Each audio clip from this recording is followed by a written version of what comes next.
ആദിത്യ ധർ സംവിധാനം ചെയ്ത spy thriller ചിത്രമാണ് അടുത്തിടെ തിയേറ്ററുകളിലെത്തിയ ദുരന്തർ.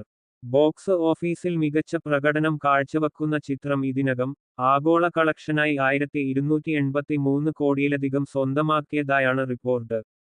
ചിത്രം ഇപ്പോൾ ഒടിടിയിൽ റിലീസിന് തയ്യാറെടുക്കുകയാണ്. പാകിസ്ഥാനിലെ കറാച്ചിയിലുള്ള അധോലോകത്തിലേക്ക് നുഴഞ്ഞുകയറുന്ന ഹംസ എന്ന ഏജന്റിന്റെ കഥ പറയുന്ന ചിത്രമാണ് ദുരന്തർ. ISIയുടെ നീക്കങ്ങളെ തകർക്കാൻ സ്വന്തം ജീവൻ പണയപ്പെടുത്തി ഹംസ നടത്തുന്ന പോരാട്ടമാണ് സിനിമയുടെ ഇതിവൃത്തം.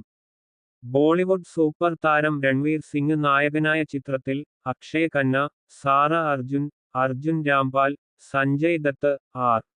മാധവൻ തുടങ്ങിയ വൻ താരനിര തന്നെ ചിത്രത്തിലുണ്ട്. ചിത്രത്തിന്റെ രണ്ടാം ഭാഗവും ഈ വർഷം തന്നെ തിയേറ്ററുകളിലെത്തുമെന്നാണ് വിവരം. നെറ്റ്ഫ്ലിക്സിലൂടെയാണ് ദുരന്തർ ഒടിടിയിലെത്തുന്നത് എന്നാണ് വിവരം.